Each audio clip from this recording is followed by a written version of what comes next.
We're joined today by Pascal Hamelin, CEO of Abcourt Mines. They're a near-term producer located in Quebec, and we'll talk about a couple of topics. First one will be talking about the geopolitical situation in Canada and how it's been either affecting positively or negatively the mining and natural resource space over the past couple of years, where we're going forward with that. And also we'll obviously talk about gold prices and his reviving of the sleeping giant. So good to have you with us today.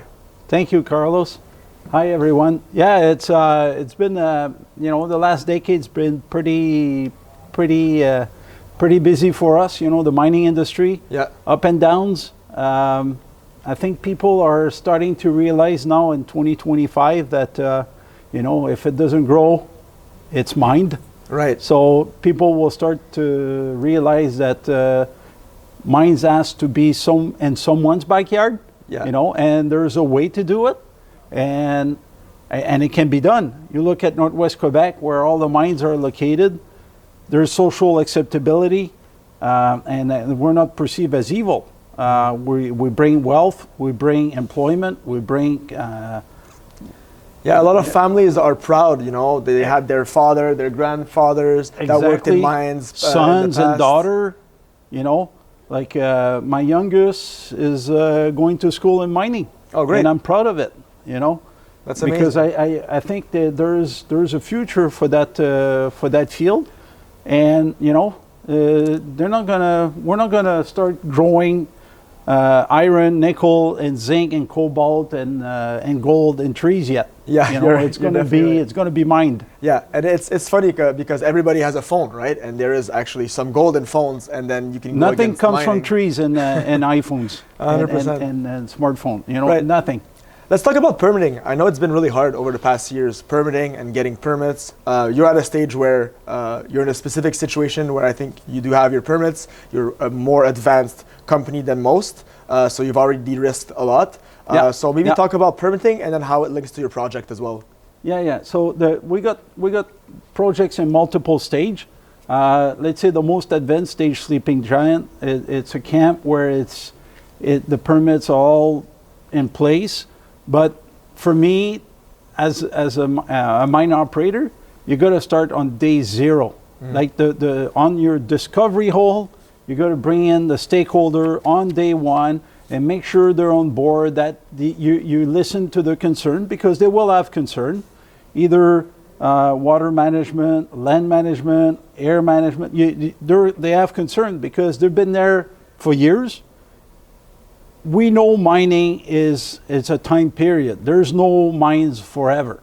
So when you come to a place to mine, the stakeholder wants to make sure that when you come in, during the period you're going to be extracting minerals, that you're going to do it in a way that is okay with the stakeholder, and that when you're gone, because you will be gone one day, 50 years, 100 years, 10 years, when you're gone, they'll be happy, you'll be happy. Mine closure, right? Mine closure is a big concern in Quebec. I know it's happened a lot.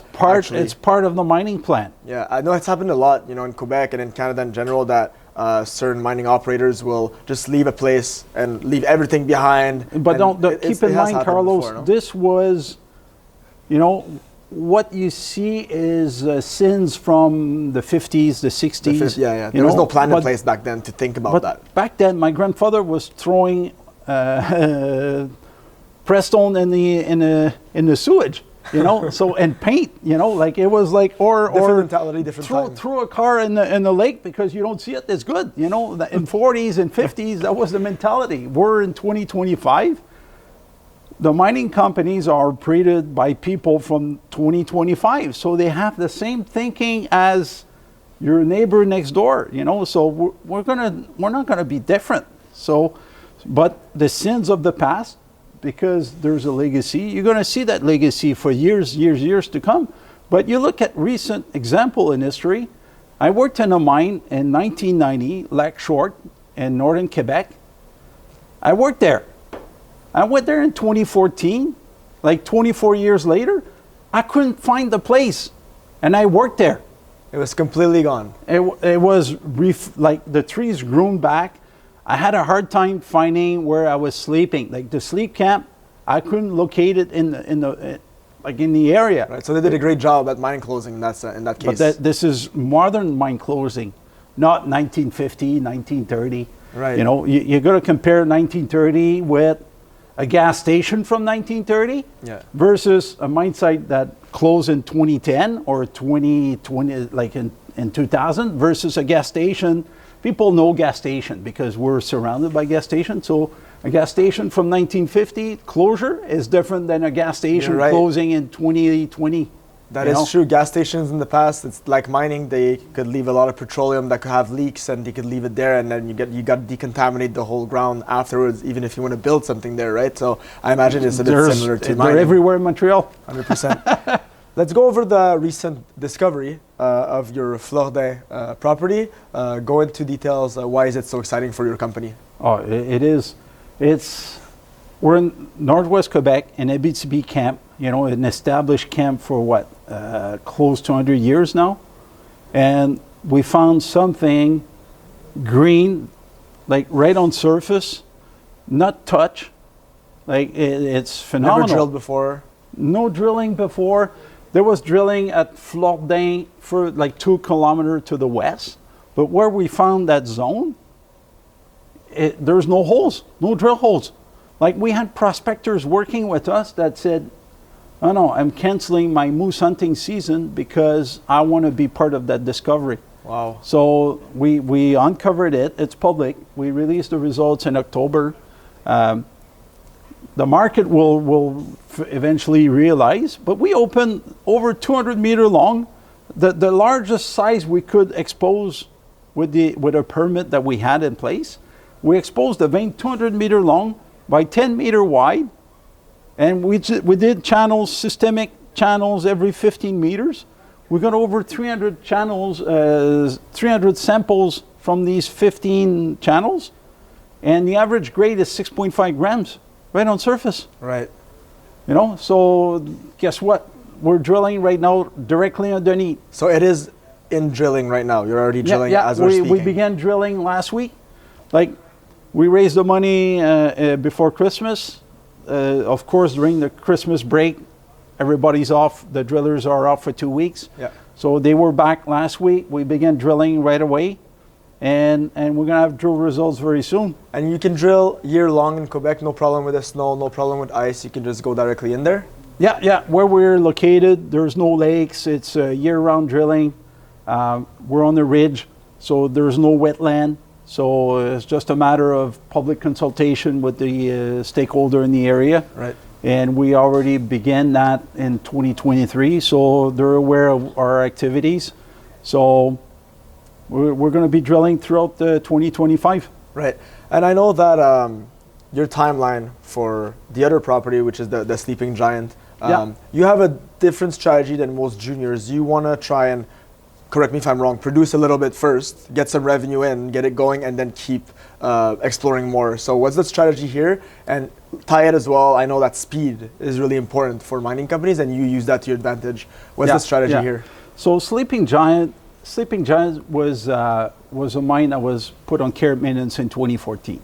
Okay, there was a resource to be rebuilt, so we did that. We did the resource in 2022. We did the PEA in 2023. Since the fall 23, we've been drilling there to increase the resource and improve the quality of the resource. So we're doing both, and we're building the life of mine. So the idea here at Sleeping Giant is we got the permit, we got everything, it's developed on the ground. So let's upgrade the resource so the market, because once you start producing, you're a producer. So you got to have reserve. You cannot have 3 months of reserve. You got to have years of reserve. So, and reserve is indicated and measured resource you convert. So you got to convert your inferred into indicated. And then it's just de-risking. So it's to the advantage of the investor, it's to the advantage of the company, because now we can predict accurately what we're going to do. And when you produce, guess what? Like we're not going to inject $100 million in that project, because it's all built, the mill's in place, everything is ready to go. You know, you hear so often shovel ready. Right. You know, and I hear that, and then I go there and there's no building. Well, you're not shovel ready.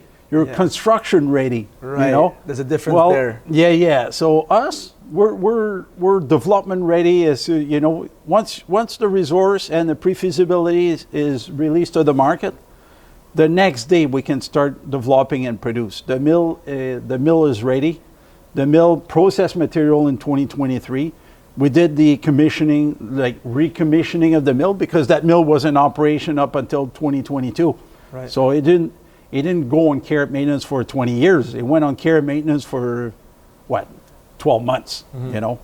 Right. And that's an idea, I'm not sure if it's been discussed, but is there any other like majors around or other companies exploring that might be able to use your mill as well, or no? Yes. There's big competition in mills in Quebec. The majority of the mills are full capacity. So right now we're in the permitting process to put our mill into custom mill, like to obtain the custom milling permit. So with the custom milling, you just need to do the commercial agreement with the companies that have minerals to process. So then it comes to commercial terms. So, and the idea is pretty straightforward. Is you accept our terms or you build your own mill. Yeah. You know? Do you really want to go and spend that money and do all of that work Exactly, and get it built? you know. So we have a mill, and historically Sleeping Giant was, you know, running at 500 tons a day. That mill can process 800 tons a day, no problem. Right. Talk about your PEA. I know you had a PEA last year or the year before? 2023, yeah, 2023? June 2023. What are the main numbers or like main points that this PEA came with? Yeah, so the PEA was done at $1,650 US. Right. So the numbers... For the price per ounce of gold. The price per ounce for gold was the baseline that they used for the preliminary... To do the study, yeah. Right. It was done at $1,650. We're now at $2,700. So let's say you took $2,400. Well, of course, it's going to bring more ounces. Right. But at $1,650, the PEA was like 30,000 ounces a year for 6 years. And the mill was running at 40% capacity. So there's room in the mill, room to find more material within Sleeping Giant. And that's what we're doing right now. What we released this fall was, you know, just example of stopes where we doubled the ounces just by additional drilling. So we're going to be doing that at Sleeping Giant because we got over 800 structures in that deposit. It's everywhere. So you got to it's just a matter of drilling them and moving them to the indicated category so you can start mining. Right. And so as a small cap stock, why would a Canadian or anyone, you know, be interested in investing in your company right now if you compared it to other juniors, let's say? It's near-term producer. Like the first item is we're within a year of producing. You're going to get money in the door within a year. You know, you'll start getting the pre-feas. As soon as the pre-feas is completed, like we can start mining within 3 months. You know, and that 3 months is to hire the miners. Right. So to convince a miner to quit because they're all working, the miners.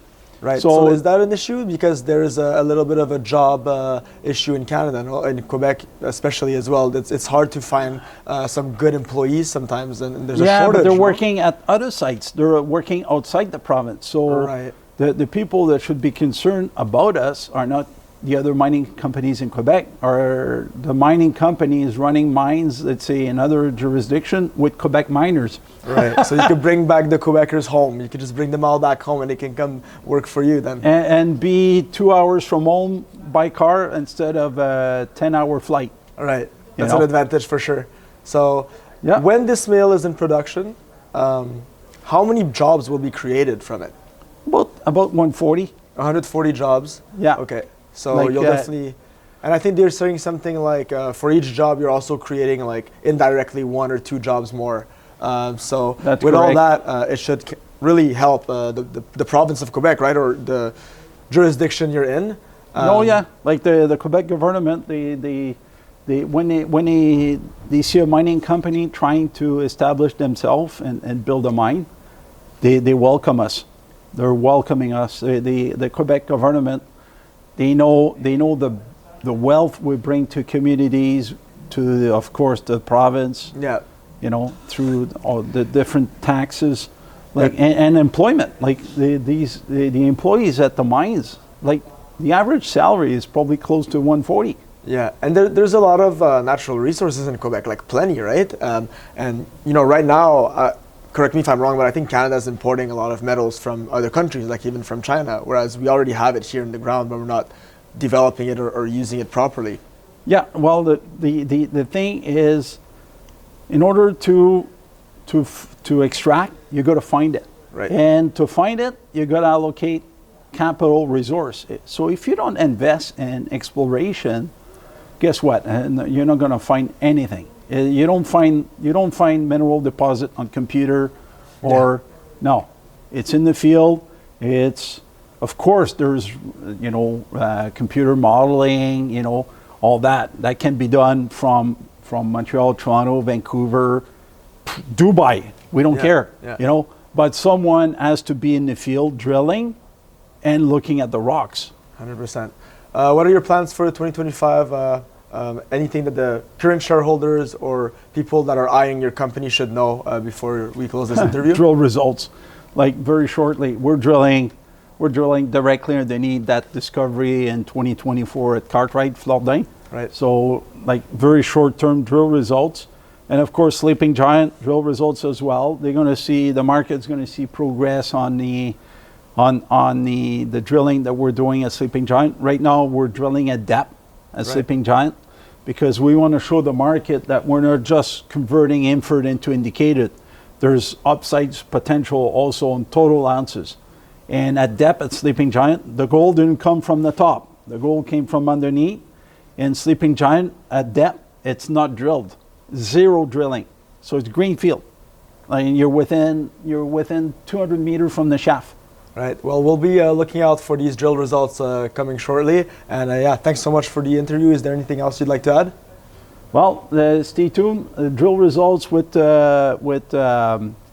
Flordin and Sleeping Giant, and of course, the gold market. The gold market as a whole in 2025 is going to be fantastic. From break here, and also we were in London in December. Right. You can see that the market is suddenly it's getting acknowledging they're acknowledging that the minerals don't come from. Of course, we want metals to be recycled, but growth means you got to find more metals than what's already out there available. Great. So, well, it was great to have you on the interview. Thanks so much. Thank you.